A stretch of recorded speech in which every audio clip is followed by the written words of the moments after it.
Suddenly fall in love. লেখনীতে Samia Snigdha.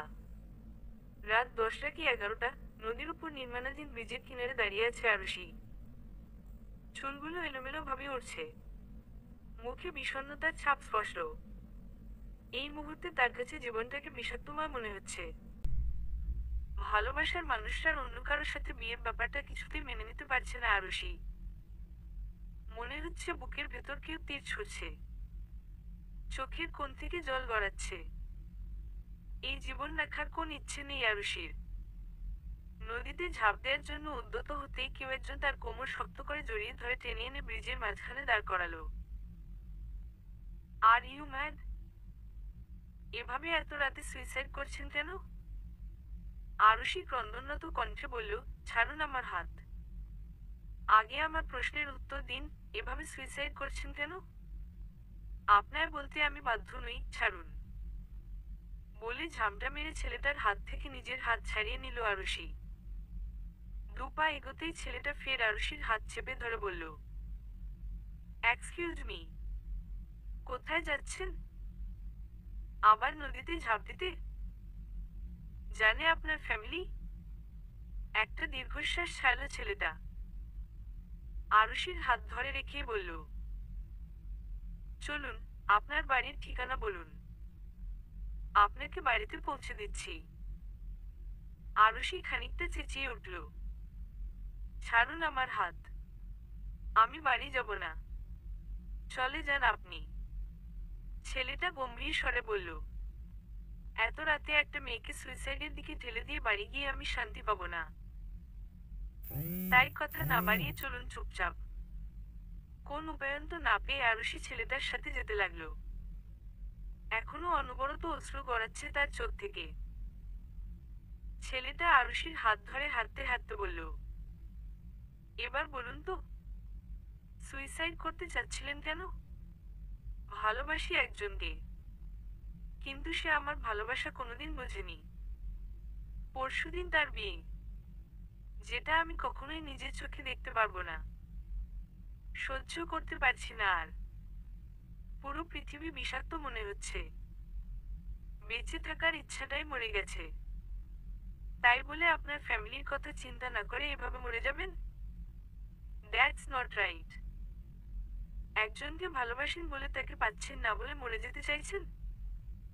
একটাবারও ভাবছেন না আপনার পরিবারের কথা? তারা আপনাকে ছেড়ে কি করে থাকবে? আরুষি চুপচাপ চোখের পানি ফেলছে, কোন কথা বলছে না। আপনি যাকে ভালোবেসেছেন সে হয়তো আপনার জন্য পারফেক্ট না। আপনার জন্য অবশ্যই আল্লাহ অন্য কাউকে পাঠিয়ে রেখেছে। যাকে হারিয়েছেন সে হয়তো নিশ্চয়ই আপনার জন্য কল্যাণকর ছিল না। আল্লাহ নিশ্চয়ই আপনার জন্য বেস্ট কাউকে রেখেছে। এর মাঝেই ছেলেটার ফোনে কল এলো। ফোনের স্ক্রিনে তন্ময় নামটা ভাসছে। কল রিসিভ করতেই ওপাশ থেকে তন্ময় বলল, হ্যালো মাহমুদ, বাড়ি পৌঁছেছিস ঠিকমতো? হ্যাঁ, বাড়িতে যাচ্ছি। বাড়িতে গিয়ে কথা হবে, bye. Okay, bye. Mahmud call কেটে বলল, যেটা বলছিলাম, আল্লাহকে বিশ্বাস করেন তো? আরুষি ছোট্ট করে জবাব দিল, হুম। তাহলে এটা জানেন তো আত্মহত্যা মহাপাপ? আরুষি চুপ করে রইল। ভুলেও কখনো কারো জন্য সুইসাইড করতে যাবেন না। বিশ্বাস রাখবেন, পৃথিবীর কোথাও না কোথাও আপনার জন্য কেউ না কেউ আছে। হাঁটতে হাঁটতে ওরা আরুষির বাড়ির কাছাকাছি এসে পৌঁছালো। আরুষিকে বাড়ি অব্দি নিয়ে এসে মাহমুদ বলল, কখনো আর এরকম সুইসাইড করার চিন্তা করবেন না। চলি তাহলে, কেমন? বলে সে নিজের বাড়ির গন্তব্যে হাঁটা দিল। মাহমুদের বাড়িতে ঢুকতে ঢুকতে রাত প্রায় 12টা। মাহমুদ আজ গ্রামে ফিরবে বলে ওর বোন সুমাইয়া দরজা খুলেই অপেক্ষা করছিল।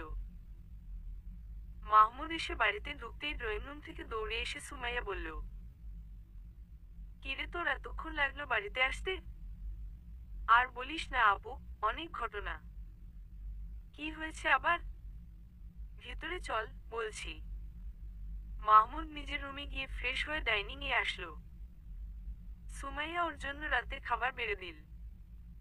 মাহমুদ চেয়ার টেনে বসতে বসতে বলল, মা বাবা কি ঘুমিয়ে গেছে? হুম। সুমাইয়া খাবার বেড়ে দিতে দিতে বলল, এবার বলতো কি হয়েছে? মাহমুদ আসার পর থেকে আরুষির সাথে সমস্ত ঘটনা খুলে বলল। সুমাইয়া চিন্তিত হয়ে বলল, মেয়েটার নাম কি? সেটা জিজ্ঞাসা করা হয়নি? নামটা জিজ্ঞাসা করলি না? নাম শুনলে চিনতে পারতাম।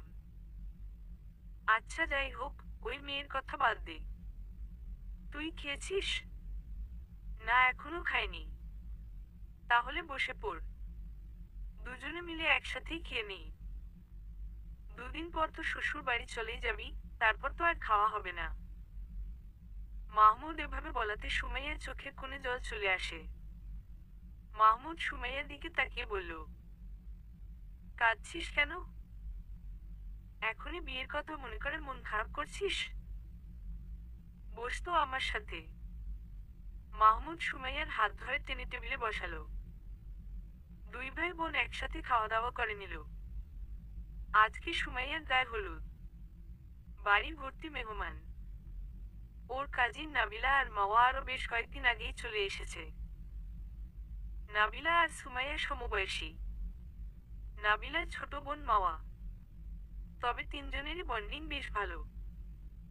সুমাইয়ার হলুদ থেকে বিয়ে সবকিছুতেই ওর বাবা বেশ ধুমধাম করে আয়োজন করেছে।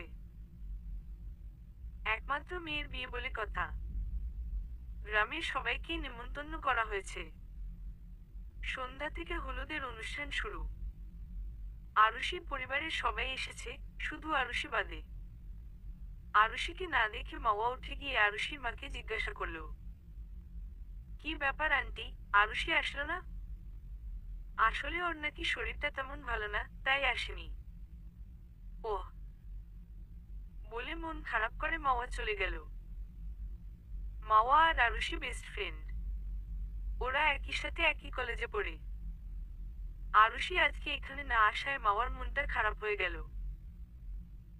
একে একে সবাই মিলে সুমাইয়াকে গায়ে হলুদ দিতে লাগলো। সুমাইয়া গায়ে হলুদের স্বাদ তুলতে গিয়ে ভাবলো একেবারে শাওয়ার নিয়ে বেরোবে। শাওয়ার নিয়ে এসে ওর এখন বেশ ঠান্ডা লাগছে। তোয়ালে দিয়ে চুল মুছতে মুছতে ড্রেসিং টেবিলের সামনে বসলো। কাল বিয়ের কথা মনে হতেই খানিকটা লজ্জা আর ভালো লাগারা এসে ওকে ঘিরে ধরলো। পছন্দের মানুষটার সাথে বিয়ে হচ্ছে। যাকে চেয়েছিল তাকেই পেতে চলেছে। বিয়ের করে কাল নতুন আরেকটা বাড়িতে যাবে। নতুন সব মানুষজনের সাথে থাকতে হবে, এইসব ভাবতেই অন্যরকম অনুভূতিরা ওকে ঘিরে ধরছে। চুল মুছে তোয়ালেটা বারান্দায় মেলে দিয়ে লাইট অফ করে বিছানায় এসে শুয়ে পড়ল সে। ভোরবেলা পুকুর পাড়ে উদাসীন হয়ে বসে আছে আরুষি। চোখের কোণ থেকে অনবরত জল গড়াচ্ছে।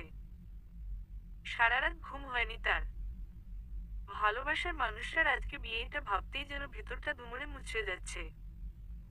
কিছুতেই মেনে নিতে পারছে না সে। গ্রামের ধান ক্ষেতের আইল ধরে হাঁটছে মাহমুদ। গ্রামে আসা হয় না তেমন একটা তার। শহরেই সে আর তন্ময় পড়াশোনা করে। আসলে একসাথে দুজনেই গ্রামে আসে। ভোরে দুজনে একসাথে হাঁটতে বের হওয়ার কথা ছিল, কিন্তু তন্ময় ঘুমের কারণে উঠে আসতে পারেনি। তাই মাহমুদ একাই বের হয়। হাঁটতে হাঁটতে পুকুর পাড়ে এসে আরুষিকে দেখে খানিকটা এগিয়ে আসে। পাশে দাঁড়িয়ে বলে, গুড মর্নিং, বসতে পারি? আরুষি চোখ মুছে মাথা তুলে তাকায়। খানিকটা হাসার চেষ্টা করে বলে, হুম। মাহমুদ আরুষির পাশে বসে পড়ে বলে, আজকে তার কথা মনে করে কাঁদছিলেন? আরুষি চোখের পানি ভালোভাবে মুছার চেষ্টা করে কাঁপা কাঁপা গলায় বলল, কই না না তো। আচ্ছা সে যাই হোক, সেদিন তো আপনার সঙ্গে পরিচয়ই হয়নি, নামটা জানা হয়নি। নাম কি আপনার? আরুষি। ওহ, নাইস নেম। প্রত্যুত্তরে আরুষি কিছু বলল না। বেশ কিছুক্ষণ নীরবতায় কেটে যায়। নীরবতা ভেঙে আরুষি প্রথমে বলে, আপনাকে তো আগে গ্রামে দেখিনি। বেড়াতে এসেছেন নাকি? তেমনটাই বলতে পারেন। আমার নিজ বাড়িতে 1-2 দিনের থাকাটা বেড়ানোই বলা যায়। এখানে আপনার বাড়ি? হুম, তবে থাকা হয় না এখানে। আমি আর আমার এক ফ্রেন্ড শহরে থেকেই পড়াশোনা করি। ও আচ্ছা, বেশ কিছুক্ষণ কথা হয় ওদের। উঠে আসার আগে মাহমুদ বলে, কাল তো আপনাকে আমার বোনের গায়ে হলুদে দেখলাম না। আজ কিন্তু বিয়েতে আসতেই হবে। অবশ্যই আসবেন কিন্তু। আরুষি অবাকের চরম পর্যায়ে চলে গেল। অবাক হওয়া কণ্ঠে বলল, মানে সুমাইয়া আপু আপনার বোন? হুম, বোনের বিয়ের জন্যই মূলত গ্রামে আসা। আরুষি ছোট্ট করে জবাব দিল। ওহ, আচ্ছা উঠি আমি। আসবেন কিন্তু আজ। মাহমুদ চলে গেল। আরুষির মনটা আবারও বিষাদে ভরে উঠল। যাকে ভালোবাসে তার বিয়েতে যাবে কি করে? চোখের সামনে ভালোবাসার মানুষটার বিয়ে তো সে সহ্য করতে পারবে না। তন্ময় বেশ খুশিতে আছে ভাইয়ের বিয়ে নিয়ে। আজকে ওর বড় ভাই রাজুর বিয়ে সুমাইয়ার সাথে। তন্ময় আর মাহমুদ ছোটবেলা থেকেই বেস্ট ফ্রেন্ড। তাই মাহমুদের বাড়িতে যাওয়া আসা প্রায়ই হতো। তাই সুমাইয়ার সাথেও তন্ময়ের বেশ ভালো সম্পর্ক। রাজু অনেক আগে থেকেই সুমাইয়াকে ভালোবাসতো। তাই সোজা বিয়ের প্রস্তাব নিয়েই সুমাইয়াদের বাড়ি গিয়েছে। সুমাইয়া নিজেও পছন্দ করত রাজুকে। রাজুরা সবাই চলে এসেছে। কিছুক্ষণের মধ্যেই ওদের বিয়ের কার্যক্রম সম্পন্ন হবে। সুমাইয়াকে দুটো মেয়ে পার্লার থেকে এসে সাজিয়ে গেছে। নিজের রুমে বসেছিল সুমাইয়া আর ওর কাজিনরা। সুমাইয়ার আম্মু এসে ওদেরকে ড্রয়িং রুমে আসতে বলে। ওর কাজিনরা ওকে নিয়ে ড্রয়িং রুমে নিয়ে যায়। রাজুর পাশে নিয়ে ওকে বসায়। লজ্জায় আশ্রয়ে বসে আছে সুমাইয়া। কেমন যেন লজ্জা লাগছে তার। ইসলামিক ও আইনত নিয়ম মেনে সুমাইয়া আর রাজুর বিয়ে সম্পন্ন হলো। খাওয়া দাওয়ার পর এখন বিদায়ের পালা। যতই পছন্দের মানুষকে বিয়ে করুক তবুও সারা জীবনের জন্য বাবার বাড়ি ছেড়ে যেতে কষ্ট তো হবেই। সুমাইয়া ওর বাবা মা সবাইকে জড়িয়ে ধরে কাঁদছে। যাওয়ার আগে আশপাশে তাকিয়ে মাহমুদকে দেখতে না পেয়ে সুমাইয়া দৌড়ে যায় মাহমুদের রুমে। সেখানে গিয়েই ভাইকে জড়িয়ে ধরে কাঁদতে থাকে। ভাই বোন দুজনেই কাঁদছে। দুজনের চোখেই জল। অবশেষে মাহমুদ সুমাইয়াকে ছেড়ে দিয়ে চোখের পানি মুছে দিয়ে বলল, চল, এবার তো যেতে হবে। তারপর সুমাইয়াকে নিয়ে গিয়ে রাজুর হাতে ওর হাত তুলে দেয়। রাজু আর সুমাইয়াদের গাড়ি যাওয়ার পর রুমে চলে আসে মাহমুদ। বাড়িটা যেন কেমন খালি খালি লাগছে। ফুলে সাজানো খাটে বসে আছে সুমাইয়া। ওর পাশে নাবিলা, মাওয়া আর রাজুর কাজিনরা বসে আছে। নানান কথা বলে বারবার লজ্জায় ফেলছে সুমাইয়াকে। কিছুক্ষণ বাদেই তন্ময় আর রাজু একসাথে রুমে আসলো। তন্ময় সবার উদ্দেশ্যে বলল, বের হও এবার সবাই রুম থেকে। অনেক আড্ডা দিয়েছ, অনেক রাত হয়েছে। এবার ভাইয়া আর ভাবিকে একা ছাড়ো। মাওয়া বলল, আর একটু থাকি না। তন্ময় ভ্রু কুঁচকে তাকালো। এই মেয়েটাকে আজ সারাদিন প্রচুর বকবক করতে দেখেছে সে। এক মুহূর্ত চুপচাপ থাকতে পারে না। মাওয়ার উদ্দেশ্য বলল, এখানে থেকে করবেটা কি? নিজের বোনের বিয়ের দিন বোন আর দুলাভাইয়ের রোমান্সে ব্যাঘাত ঘটাতে চাইছো কেন? কারো থেকে ছ্যাঁকা ট্যাঁকা খেয়েছো নাকি যে এখন অন্য রোমান্স সহ্য হয় না? শেষ কথাগুলো খানিকটা বাঁকা হেসে বলল তন্ময়। তন্ময়ের কথায় উপস্থিত সবাই হেসে ফেলল। মাওয়া খানিকটা রাগী গলায় বলল, কি বললেন আপনি? আমি ছ্যাঁকা খেয়ে এসেছি? তাই তো মনে হচ্ছে, বলে ঠোঁট চেপে হাসল তন্ময়। মাওয়া রাগ করে রুম থেকে বেরিয়ে গেল। ওর পিছন পিছন একে একে সবাই রুম থেকে বেরিয়ে গেল। রাজু দরজাটা বন্ধ করে এসে দুজনে একসাথে নামাজ পড়ে নিল। রাজু জায়নামাজগুলো কাবার্ডে রেখে এসে সুমাইয়ার সামনাসামনি বসল। সুমাইয়া খানিকটা ইতস্তত বোধ করলেও বাহিরে সেটা প্রকাশ করল না। রাজু সুমাইয়ার গলায় একটা গোল্ড চেনও পরিয়ে দিয়ে বলল, এটা তোমার জন্য। পছন্দ হয়েছে তো? সুমাইয়া উপর নিচে বোধক মাথা নাড়ালো। লজ্জায় কথা বলতে পারছে না সে। সব কেমন গলায় এসে আটকে যাচ্ছে। সুমাইয়ার এমন অবস্থা দেখে রাজু হেসে ফেলল। বলল, এত লজ্জার কি আছে?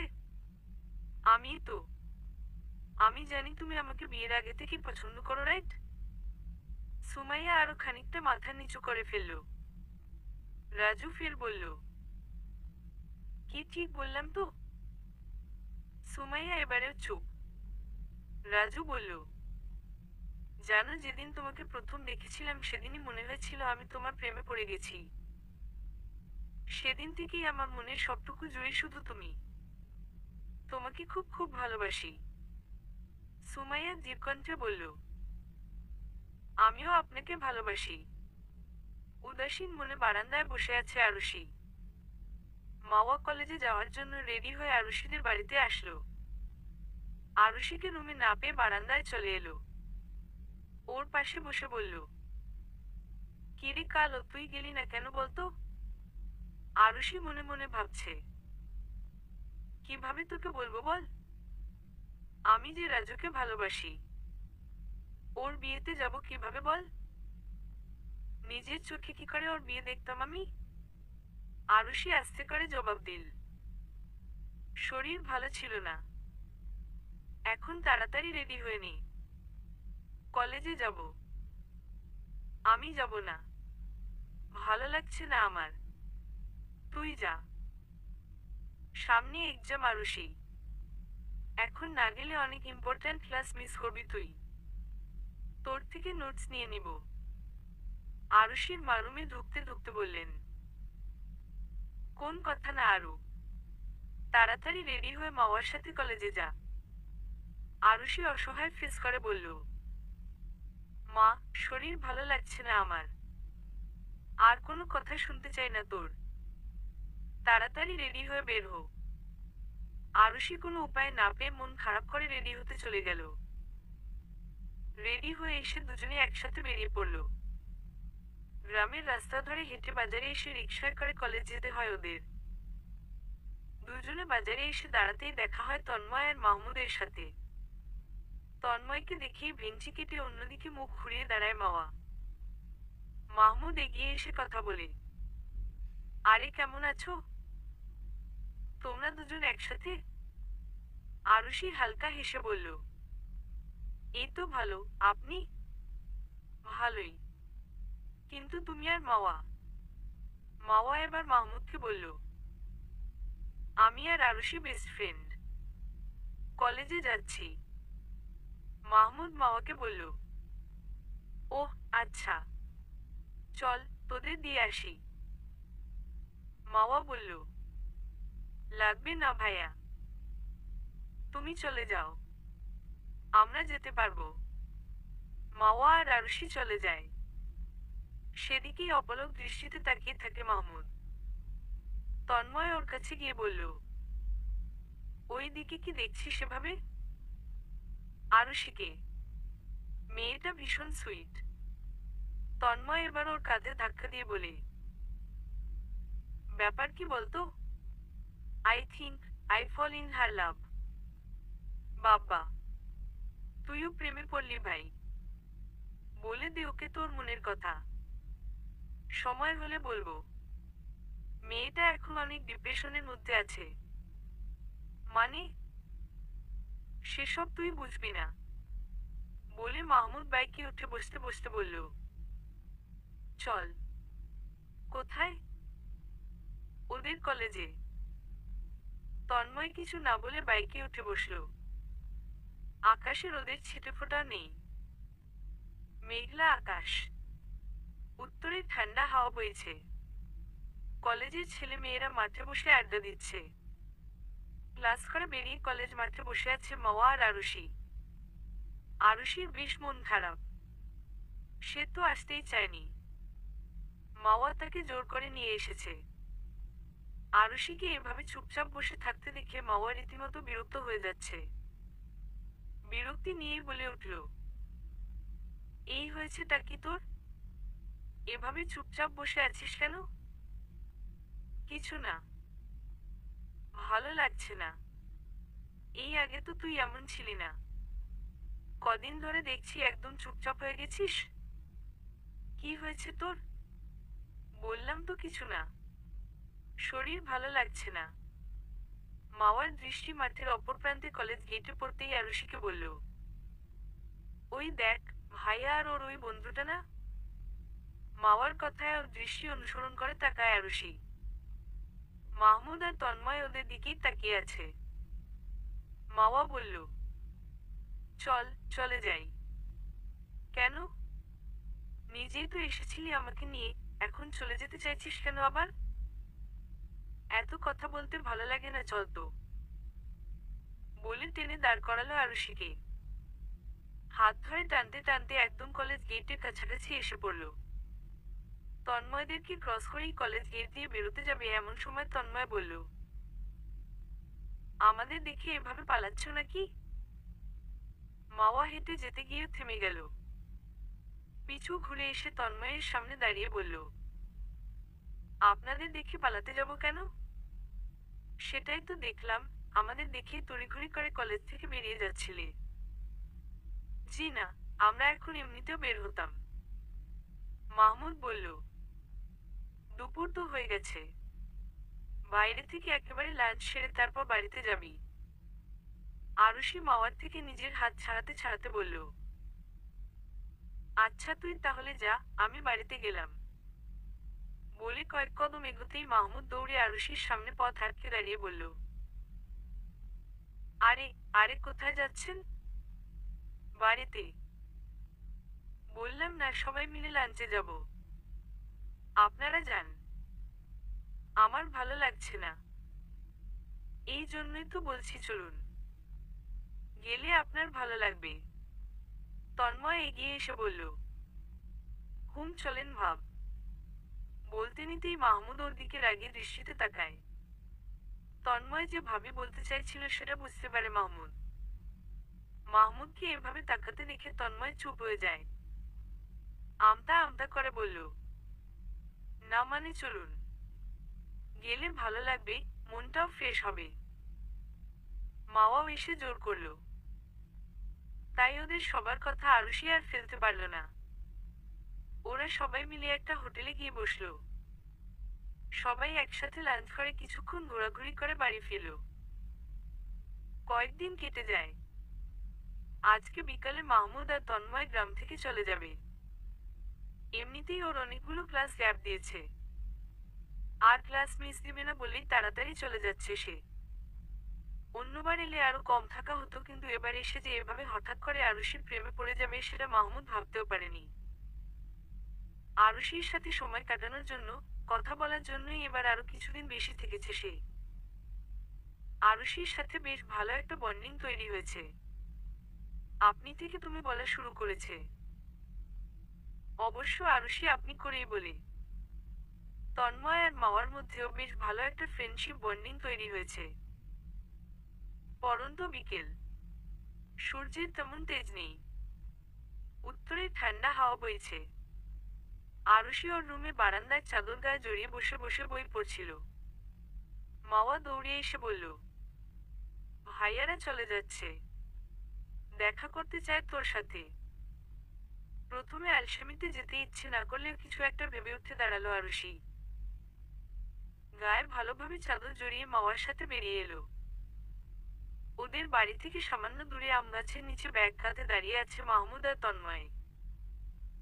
ওরা দুজন এগিয়ে যেতেই মাহমুদ বলল, চলে যাচ্ছি, সাবধানে থেকো। আর নিজের খেয়াল রেখো। কবে আসবেন? জানি না। আসছি, বাই। তন্ময় বলল, আসছি, ভালো থেকো তোমরা। মাহমুদ ততক্ষণে কয়েক কদম এগিয়ে গেছে। পিছন ফিরে তন্ময়কে বলল, আয়, দেরি হয়ে যাচ্ছে আমাদের। তন্ময় আসছি বলে ওদের থেকে বিদায় নিয়ে চলে গেল। গ্রাম থেকে কিছুটা দূরে শহরের দিকে ঘুরতে এসেছে সুমাইয়া আর রাজু। একান্তে নিজেদের মতো করে একটু সময় কাটাবে, ঘুরবে বলে আবদার করেছিল সুমাইয়া, তাই রাজু ওকে ঘুরতে নিয়ে এসেছে। রাস্তার হেডলাইটের আলোয় ফুটপাত ধরে হাঁটছে দুজনে। রাজুর হাতে সুমাইয়ার হাত মুঠো করে ধরা। দুজনে হেঁটে চলেছে। শীতের সন্ধ্যায় শহরের পরিবেশটাই অন্যরকম। গ্রামে এক রূপ, শহরে আরেক। এভাবে প্রিয় মানুষের হাতে হাত রেখে হাঁটতে বেশ লাগছে সুমাইয়ার। মাথার উপর খোলা আকাশ, প্রকৃতির হিমশীতল হাওয়া আর ভালোবাসার মানুষটির হাতে হাত ধরে হাঁটা, আর কি চাই। সুমাইয়া আজকে রাজুর পছন্দের বিরিয়ানি রান্না করছে। শ্বশুর বাড়িতে এটাই ওর প্রথম রান্না। যদিও বাড়িতে খুব বেশি লোক নেই, তবুও রান্না ঠিকঠাক হবে কিনা এটা নিয়ে একটু চিন্তায় আছে। যতই হোক শ্বশুর বাড়ির লোকদের খাওয়াবে, একটু এদিক ওদিক যেন না হয়, তাই খুব মনোযোগ দিয়েই রান্না করছে সে। রান্না শেষে সবার জন্য নিজেই খাবার পরিবেশন করল সুমাইয়া। ওর শ্বশুর বাড়ির সবাই রান্নার বেশ প্রশংসাই করল। একটু স্বস্তির নিঃশ্বাস ফেলল সে। যাক, রান্নাটা ঠিকঠাক মতোই করতে পেরেছে সে। সন্ধ্যাবেলা সুমাইয়া আর ওর ননদ তাহা দুজনে বসে বসে টিভি দেখছিল। এমন সময় কলিং বেল বেজে ওঠে। তাহা বলল, ভাবি, তুমি বসো, আমি দেখছি। তাহা গিয়ে দরজা খুলতেই নাবিলা আর মাওয়াকে দেখে ভীষণ খুশি হয়ে বলল, তোমরা এসেছো, দারুণ মজা হবে আজকে, জমিয়ে আড্ডা দিতে পারবো। রাজুর মা রুম থেকে বেরোতে বেরোতে বলল, কে এসেছে রে তাহা? বলে ড্রয়িং রুমে এসে নাবিলা আর মাওয়াকে দেখে তিনিও ভীষণ খুশি হন। এগিয়ে এসে বলেন, আরে তোমরা কেমন আছো? নাবিলা আর মাওয়া ওনাকে সালাম দিয়ে বলল, আলহামদুলিল্লাহ আন্টি, আপনি কেমন আছেন? এই তো আলহামদুলিল্লাহ। দাঁড়িয়ে আছো কেন? বসো বসো। আরে আন্টি, ব্যস্ত হবেন না, তোমরা গল্প করো, আমি তোমাদের জন্য নাস্তা নিয়ে আসছি বলে তিনি কিচেনে চলে গেলেন। সুমাইয়া, নাবিলা, মাওয়া, তাহা ওরা সবাই মিলে একসাথে জমিয়ে আড্ডা দিতে লাগলো। আরুষি শুয়ে শুয়ে ফোন দেখছে, এমন সময় আননোন একটা নাম্বার থেকে মেসেজ আসে। এত রাতে মেসেজ? কৌতূহল নিয়ে মেসেজটা ওপেন করে সে। মেসেজটা একটু চিঠির মতো করে লেখা। কেমন আছো? শরীর মন ঠিক আছে তো? মন ভালো না থাকলেও ভালো রাখার চেষ্টা করবে, কেমন?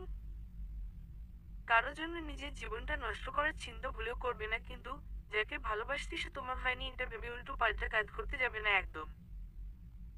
তুমি লাইফে আরো ভালো কাউকে ডিজার্ভ করো। সে তোমাকে ভীষণ ভালোবাসবে, ভীষণ হ্যাপি রাখবে। দেখো, নিজের খেয়াল রেখো, যত্ন নিও। ইতি। তোমার চেনা জানার মধ্যেই কেউ। মেসেজটা পড়ে একটু ভাবতেই বুঝতে পারলো এটা মাহমুদ ছাড়া কেউ হবে না। কারণ ওর ব্যাপারে এইসব শুধু মাহমুদই জানে। আরো বেশ কয়েকবার মেসেজে চোখ বুলাল, শিওর হওয়ার জন্য নাম্বারে ডায়াল করলো সে। 2-3 বার রিং হতেই রিসিভ করলো মাহমুদ। আরুষি বলল, আপনি মাহমুদ, তাই না? মাহমুদ হেসে ফেলল, বুঝে ফেললি তাহলে? হুম, না বোঝার কি আছে? আপনি ছাড়া আমার ব্যাপারে আর কেই বা এত সব জানে? তবে 1 মিনিট, আমার নাম্বার পেয়েছেন কোথায়? তোমার বেস্ট ফ্রেন্ড যে আমার কাজিন, সেটা কি ভুলে গেছো? মাওয়া দিয়েছে? হুম, মাওয়ার থেকেই নিয়েছি। ওহ আচ্ছা, যেগুলো মেসেজে বলেছি সেগুলো মনে থাকবে তো? হুম। আচ্ছা, গুড নাইট। কাল এক্সাম আছে, দোয়া করো আমার জন্য। হুম, গুড নাইট। রাখছি। বলে কল কেটে দিল আরুষি। নিজের অজান্তেই ঠোঁটের কোণে হাসি ফুটে উঠল। মানুষরা কি সুন্দর বুঝে তাকে, কি সুন্দর করে সবকিছু বুঝায়, সাপোর্ট দেয়। ছেলেটার সাথে কথা বললে মনটাও হালকা লাগে আরুষির। ফোনটা পাশে রেখে কম্বল গায়ে জড়িয়ে শুয়ে পড়ল সে। গ্রামে ভীষণ ঠান্ডা। সন্ধ্যা নামতে না নামতেই চারদিকে কুয়াশায় ঢেকে যায়। আর রাত বাড়তে বাড়তে ঠান্ডাও বাড়তে থাকে। কম্বল জড়িয়ে শুয়ে পড়তেই ঘুমের দেশে তলিয়ে যায় আরুষি। বেশ কয়েক মাস পর আজ গ্রামে ফিরছে মাহমুদ তন্ময় দুজনেই। মাহমুদ ঠিক করেছে গ্রামে ফিরেই এবার সে আরুষিকে তার মনের কথা জানাবে। এতদিনে কথা বলতে বলতে এইটুকু বুঝতে পেরেছে যে মেয়েটা সেই ডিপ্রেশন থেকে কিছুটা হলেও মুভ অন করতে পেরেছে। সেবার ব্রিজের উপর থেকে যখন আরুষিকে টেনে নামিয়ে এনেছিল, তখন তার সেই বিষণ্ণ, কান্না ভেজা মুখশ্রীর দিকে তাকিয়ে কেমন একটা অদ্ভুত মায়া জন্মেছিল তার প্রতি। আর সেই মায়ার প্রেমে পড়ে যায় মাহমুদ। তার জীবনের এই হঠাৎ প্রেমের আগমনের কথাগুলোই বাসে বসে বসে ভাবছে মাহমুদ। কখনোই এত তাড়াতাড়ি বাড়ি ফেরা হয় না তার। এবার আরুষিকে দেখার জন্যই তাড়াতাড়ি ফিরছে সে। আরুষির কথা ভেবে ভেবে মুচকি হাসছে মাহমুদ। তন্ময় বলল, ভাবির কথা ভাবছিস নিশ্চয়ই? আচ্ছা, রাজি হবে তো? এতদিনে কথা বলতে বলতে যা বুঝেছি, আরুষি ও আমার প্রতি কিছু তো ফিল করে। নয়তো মাওয়ার থেকে যা শুনলাম, ও কখনোই কোনো ছেলেদের সাথেই কথা বলে না। সে জায়গায় আমার সাথে বেশ স্বাচ্ছন্দ্যেই কথা বলে। তাহলে তো তোর লাইন ক্লিয়ার ভাই। আমার লাইনটা কবে সেটিং হবে বল? মাহমুদ ভ্রু কুচকে তাকিয়ে বলল, তোর লাইন মানে? তুই আবার কাকে ভালোবাসিস? আগে বল, শোনার পর কোনো রিয়েক্ট করবি না। রিয়েক্ট করবো কেন? বল। না, থাক। থাকবি কেন? এখনই বল। আবার কি গোলমাল পাকিয়েছিস তুই? আমি মাওয়াকে ভালোবাসি। বলতেই মাহমুদ বেশ সিরিয়াস ভঙ্গিতে রেগে তাকালো ওর দিকে। তন্ময়ের ফেস ততক্ষণে চুপসে গেছে। তন্ময়ের এমন চুপসে যাওয়া চেহারার দিকে তাকিয়ে হো হো করে হেসে ফেলল মাহমুদ। আমার এক্সপ্রেশন দেখেই তোর এই অবস্থা? তো মাওয়ার বাবাকে বলবি কি করে, ওনার মেয়েকে যে তুই ভালোবাসিস? উনি কিন্তু ভীষণ রাগী। প্লিজ তুই একটু ম্যানেজ করে নিস ভাই। আচ্ছা, দেখা যাক। দেখা যাক না, বল ম্যানেজ করবি। আচ্ছা ভাই, করব। বাড়ির সদর দরজার কড়াঘাতে ড্রয়িং রুমের লাইট জ্বালিয়ে দরজার কাছে আসেন মাহমুদের মা। এত রাতে কে এল আবার, ভেবে জিজ্ঞাসা করল। কে? মাহমুদ বলল, মা, আমি। মাহমুদের গলার স্বরে উনি বেশ অবাক হন। দরজা খুলে চোখের সামনে সত্যি সত্যি মাহমুদকে দেখে বলেন, তুই এসেছিস? এত তাড়াতাড়ি? আমাকে কি এখানেই দাঁড় করিয়ে রাখবে? উনি দরজা থেকে সরে দাঁড়িয়ে বললেন, না, ভিতরে আয়। মাহমুদ বলল, অবাক হয়েছো? হবই তো। এমনিতে তো 1000 বার বললেও বছরের আগে আসিস না। কোনো কাজে এসেছিস নাকি? নিজের বাড়িতে আসতেও কি কারণ লাগে? কোনো দরকার ছাড়া তো আসিস না। এখন থেকে মনে হচ্ছে বাড়িতে আসতে হলেও কৈফিয়ত দিতে হবে। হাত মুখ ধুয়ে জামাকাপড় পাল্টে আয়। খাবার বাড়ছি। খেয়ে এসেছি আমি। ভীষণ টায়ার্ড হয়ে আছি, রুমে গেলাম। বলে কাঁধে ব্যাগ নিয়ে নিজের রুমে চলে যায় মাহমুদ। উনিও ড্রয়িং রুমের লাইট নিভিয়ে নিজের রুমে চলে গেলেন। সকালবেলা মাহমুদ তন্ময়দের বাড়িতে যায়। দুজনে ড্রয়িং রুমের সোফায় বসে আড্ডা দিতে ব্যস্ত। নিজের রুম থেকে বেরিয়ে কিচেনে যাওয়ার সময় ড্রয়িং রুমে মাহমুদ আর তন্ময়কে বসে থাকতে দেখে নিজের চোখকেই যেন বিশ্বাস করতে পারে না সুমাইয়া। ওদের কাছে এসে বলে, তোরা কখন এলি? তন্ময় বলল, কাল রাতেই এসেছি আমরা, তুমি তোমার রুমে ছিলে বলে আমাকে দেখোনি ভাবি। সুমাইয়া মাহমুদের পাশে বসে বলল, তা কি মনে করে এত তাড়াতাড়ি গ্রামে ফেরা দুজনের? তন্ময় বলল, সেটা তোমার ভাইকেই জিজ্ঞেস করো ভাবি। সুমাইয়া মাহমুদকে বলল, কি ব্যাপার বলতো? গ্রামে কারো প্রেমে টেমে পড়লি নাকি? তন্ময় বলল, হোয়াট আ গেস ভাবি। একদম ঠিক ধরেছ। তোমার ভাই তার প্রিয়তমা থেকে আর দূরে থাকতে পারছে না। তাই তো কাল উড়ে উড়ে চলে এসেছে তাকে দেখতে। মাহমুদ রাগী দৃষ্টিতে তাকায় তন্ময়ের দিকে। তন্ময় বলল, এভাবে তাকাচ্ছিস কেন? যা সত্যি তাই বললাম। সুমাইয়া মাহমুদকে বলল, তা কে সে? তন্ময় এত কিছু বলে দেয়াতে তন্ময়ের পিঠে কয়েকটা কিল ঘুষি বসিয়ে দেয় মাহমুদ। তন্ময় রুম থেকে দৌড়ে বেরিয়ে যেতে যেতে বলল, বলে দে ভাবিকে। কে সে? কে সে? হুইজ সে? বলে হাসতে হাসতে বেরিয়ে যায় তন্ময়। সুমাইয়া বলল, তো বল, হুইজ সে? মাহমুদ বলল, উফ অফ, আপু তুইও না। আহা, বল না নামটা। কি আছে এতে? আরুষিকে ভালোবাসি আমি। কবে থেকে চলছে হুম? ওকে এখনো বলিনি। কি? বলিসনি এখনো? না, তবে আজকেই ওকে বলবো। আচ্ছা, ডাইনিং এ আয়। ব্রেকফাস্ট করে নিবি। ব্রেকফাস্ট শেষে তন্ময়, মাহমুদ দুজনেই নিজেদের বাইক নিয়ে বেরিয়ে পড়ে। গন্তব্যে আরুষিদের কলেজ। কলেজে ঢুকে মাঠের একপাশে বাইক নিয়ে দাঁড়ায় দুজনেই। ক্লাস শেষে আরুষি আর মাওয়া একসাথে বের হলো। তন্ময় আর মাহমুদ হঠাৎ করেই ওদের সামনে এসে দাঁড়ালো। দুজনেই বেশ অবাক হলো। মাওয়া অবাক হওয়া কণ্ঠে বলল, তোমরা? মাহমুদ বলল, দেখতেই তো পাচ্ছিস আমরা, আবার জিজ্ঞেস করছিস কেন? না, মানে তোমরা তো এত তাড়াতাড়ি কখনো আসো না। তন্ময় বলল, এবার এলাম। কোন সমস্যা আছে? না, আমাদের সমস্যা থাকবে কেন? তোমাদের বাড়ি, তোমরা যখন খুশি আসতেই পারো। মাহমুদ বলল, কথা পরে বলিস তোরা, আগে চল।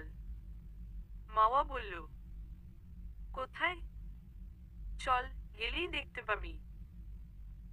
তন্ময় আর মাহমুদের পিছন পিছন মাওয়া আর আরুষিও গেল। ওরা দুজনে বাইকে উঠে বসল। মাওয়া আর আরুষি দ্বিধায় পড়ে গেল। কে কার বাইকে বসবে? মাহমুদ বলল, তোমাদেরকে কি বাইকে উঠে বসার জন্য আলাদা করে ইনভাইটেশন কার্ড দিতে হবে? উঠে বসো দুজনেই। মাওয়া বলল, কোথায় বসবো? তুই তন্ময় এর সাথে যা। ওর সাথে? কেন, কোনো প্রবলেম? না, যাচ্ছি। বলে মাওয়া গিয়ে তন্ময়ের সাথে বাইকে উঠে বসল। মাহমুদ এবার আরুষিকে বলল, কি হলো, উঠো। আরুষি গিয়ে বাইকে বসতেই মাহমুদ আর তন্ময় বাইক স্টার্ট দিল। মাওয়া তন্ময়কে বলল, কোথায় যাচ্ছি আমরা?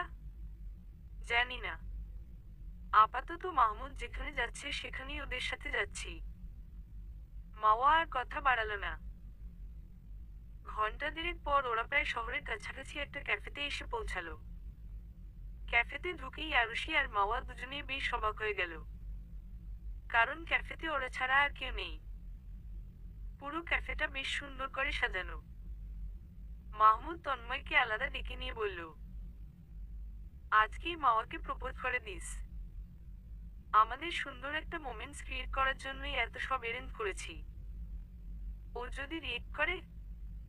করবে না বলছিস? হুম। মাহমুদ আর তন্ময় দুজনেই হাতে গোলাপ নিয়ে এগিয়ে এসে আরুষি আর মাওয়ার সামনে হাঁটু গেড়ে বসল। আরুষি আর মাওয়া দুজনেই বেশ অবাক হয়ে একে অপরের মুখ চাওয়াচাওয়ি করল। কি হতে যাচ্ছে কিছুটা হলেও দুজনে আন্দাজ করতে পারছে। মাহমুদ আর তন্ময় দুজনেই আরুষি আর মাওয়ার দিকে ফুল এগিয়ে দিয়ে বলল, উইল ইউ ম্যারি মি? ওদের থেকে একসাথে এভাবে প্রপোজাল পেয়ে আরুষি আর মাওয়া আরো এক ধাপ অবাক হলো। মাহমুদ আর তন্ময় দুজনেই ওদের উত্তরের অপেক্ষায় তাকিয়ে আছে। Yes, I will. মাওয়ার থেকে এই উত্তর তন্ময়ের প্রত্যাশায় ছিল না। ভেবেছিল মাওয়া রিয়েক্ট করবে। তন্ময়ের ঠোঁটে হাসি ফুটে উঠল। উচ্ছ্বসিত হয়ে বলল, সত্যি তুমি রাজি? মাওয়া তন্ময়ের হাত থেকে গোলাপ নিয়ে বলল, হুম, সত্যি। আরুষি তখনও চুপচাপ। কি বলবে বা কি বলা উচিত ভেবে পাচ্ছে না সে। সে তো একজনকে ভালোবাসে, অবশ্য তাকে পাওয়াটা এখন অসম্ভব। আরুষি ভেবে চলেছে মাহমুদের প্রথম দিনের বলা কথাগুলো। বারংবার মাথায় সেই কথাগুলোই ঘুরপাক খাচ্ছে। মাহমুদ এখনো তার উত্তরের অপেক্ষায় সেভাবেই বসে আছে। মাওয়া আরুষি পাশে এসে দাঁড়িয়ে বলল, আর কতক্ষণ ভাইয়াকে এভাবে বসিয়ে রাখবি? আমার কিছু ভালো লাগছে না, চল এখান থেকে, বলে মাওয়ার হাত ধরে টেনে ক্যাফের বাইরে চলে এলো। একটা রিকশা দেখে তাতে উঠে পড়ল। মাহমুদ আর তন্ময় দৌড়ে আসতে আসতে ওরা দুজন চলে গেল। তন্ময় বলল, এটা কি হলো? মাহমুদ কিছু না বলে বাইকে বসে বাইক স্টার্ট দিয়ে চলে গেল। তন্ময় দৌড়ে গিয়ে নিজের বাইক স্টার্ট দিতে দিতে বলল, আরে তোরা সবাই আমাকে ফেলে যাচ্ছিস কোথায়? রিকশা ছুটে চলেছে ওদের গ্রামের দিকে। উদাসীনভাবে রিকশায় বসে আছে আরুষি। মাওয়া বলল, ওভাবে ওখান থেকে চলে এলি কেন? ভাইয়াকে কি তোর পছন্দ নয়? শেষ প্রশ্নে মাওয়ার দিকে তাকালো আরুষি।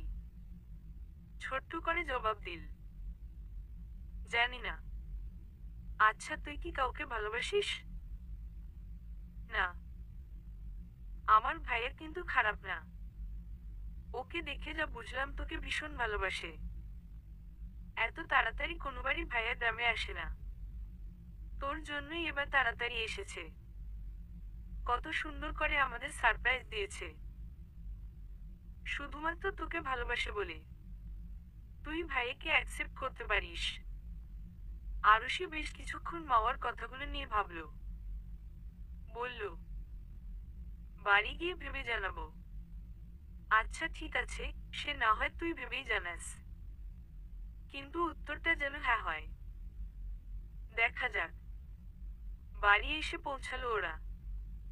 মাওয়া যাওয়ার সময় বলল, টাটা, যাচ্ছি।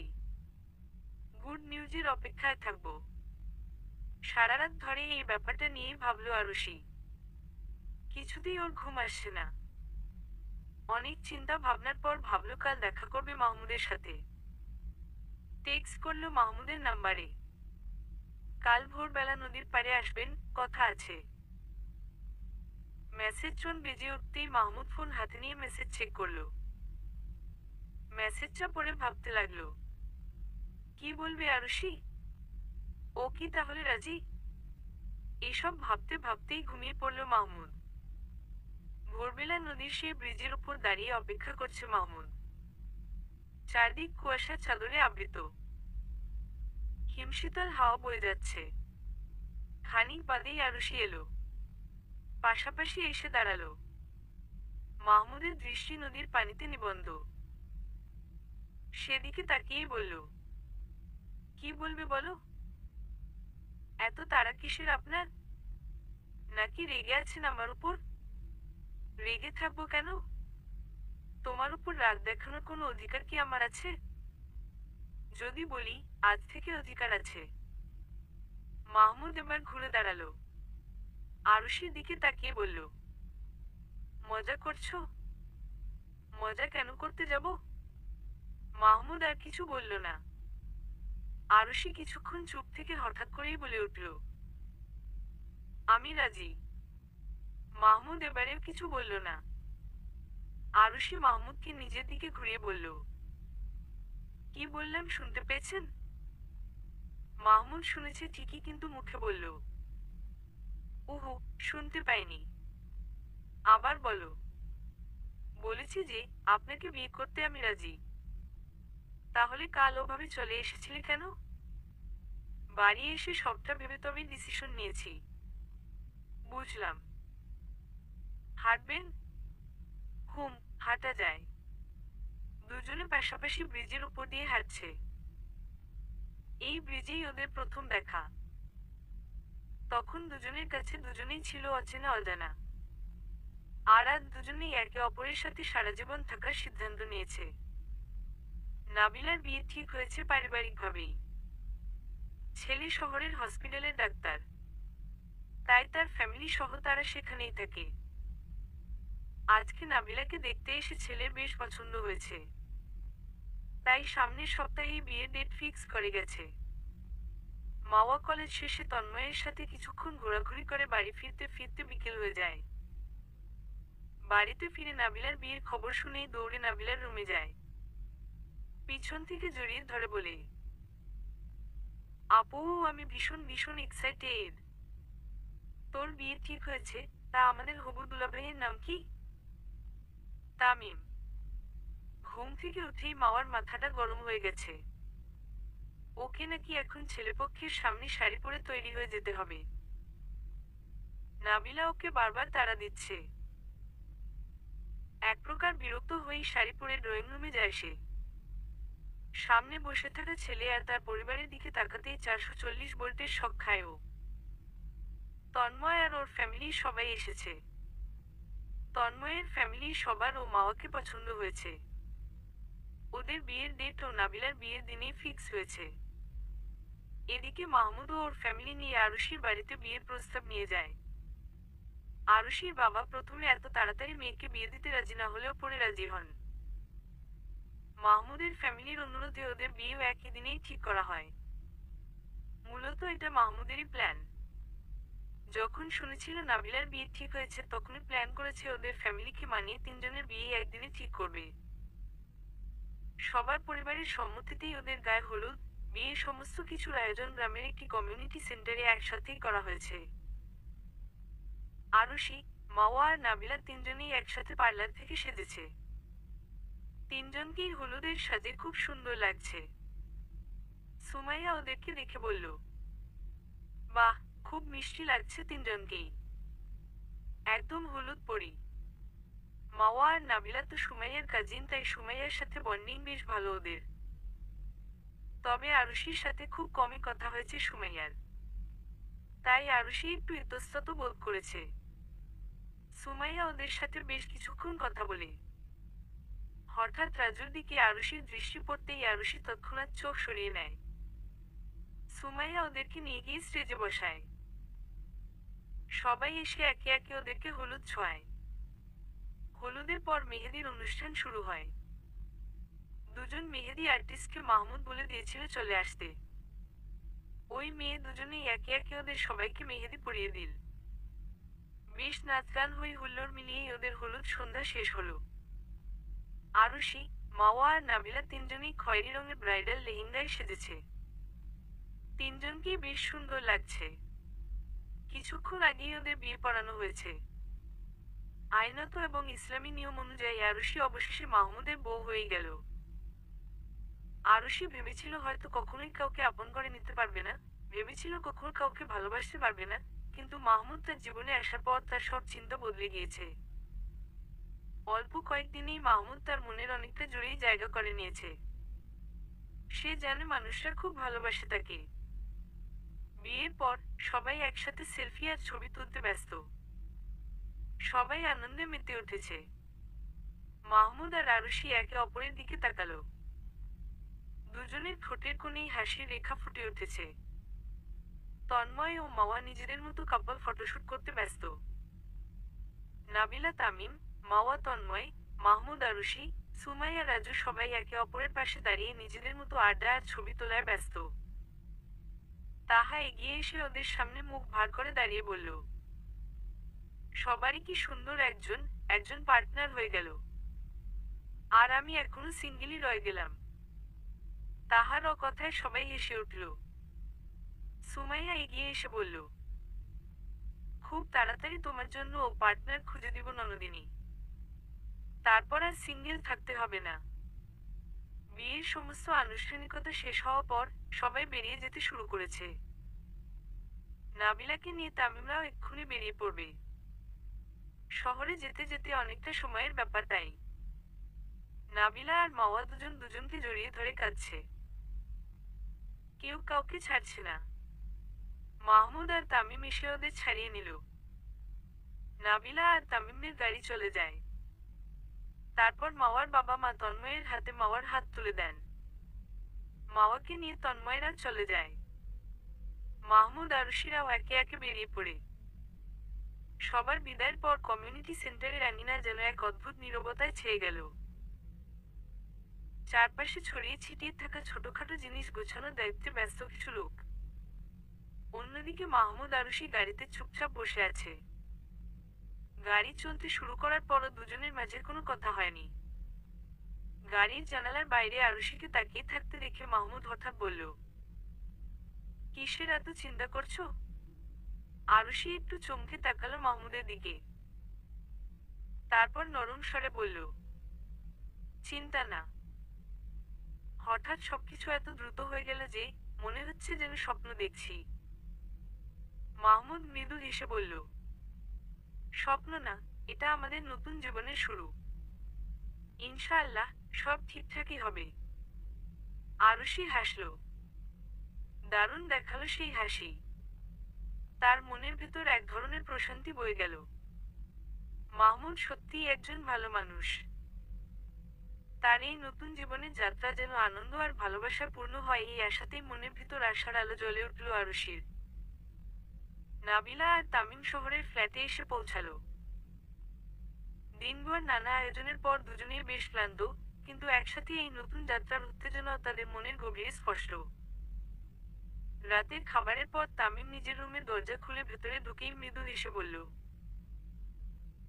এটা আমাদের ছোট্ট পৃথিবী। কেমন লাগছে? নাবিলা চারপাশে তাকিয়ে দেখল। ফ্ল্যাটের ঘরগুলো বেশ গোছানো, সাজানো, বিছানার ওপরে গোলাপের পাপড়ি ছড়িয়ে আছে। জানালার পর্দায় মৃদু বাতাসের স্পর্শ। ঘরে হালকা ল্যাভেন্ডারের সুগন্ধি। নাবিলা মুগ্ধ হয়ে বলল, খুব সুন্দর। তামিম ধীরে ধীরে তার কাছে এসে হাত ধরে বলল, ক্লান্ত তো? কিছুক্ষণ বিশ্রাম নাও। নাবিলা বলল, আমি ঠিক আছি। তামিম একটু সামনে ঝুঁকে তার চোখের দিকে তাকিয়ে বলল, ঠিক আছে, আজকের রাত শুধু আমাদের। চলো গল্প করি। তারা দুজন বিছানায় বসে কথা বলতে লাগলো। নিজেদের ছোট ছোট স্মৃতি, হাসির গল্প আর ভবিষ্যৎ নিয়ে নানা কথা। তামিম নাবিলার দিকে তাকিয়ে বলল, জানো, আমি তোমাকে প্রথম দেখার দিন থেকেই ভেবেছি তুমি ঠিক আমার জন্যই তৈরি। নাবিলা অবাক চোখে তাকিয়ে বলল, আপনি আমাকে আগে থেকেই চিনতেন? হুম। কি করে? ইটস সিক্রেট, বলা যাবে না। গল্প করতে করতে রাত গভীর হলো। তামিম মৃদু আলো নিভিয়ে বলল, এবার ঘুমো। অনেক রাত হয়ে গেছে। নাবিলা মাথা এলিয়ে সম্মতি জানালো। দুজনেই জানতো এই রাতটা তাদের জীবনে একটি নতুন অধ্যায়ের সূচনা। একে অপরের পাশে থাকার প্রতিশ্রুতি নিয়ে তারা এক নতুন ভোরের অপেক্ষায় থাকলো।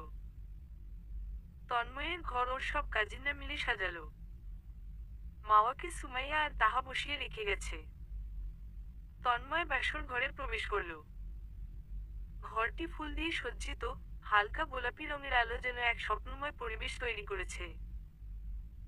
মাওয়া একটু লজ্জায় নিচের দিকে তাকিয়ে বসে আছে। তন্ময় ধীরে ধীরে তার কাছে এসে বসল। বলল, তোমার চোখে আজ সেই লজ্জা দেখছি যা হয়তো কখনো দেখিনি। মাওয়া লজ্জায় মৃদু হাসল। তন্ময় তার হাতে হাত রেখে বলল, আজ থেকে আমরা একে অপরের জীবন সঙ্গী। তুমি জানো তো, আমি তোমাকে খুব ভালোবাসি।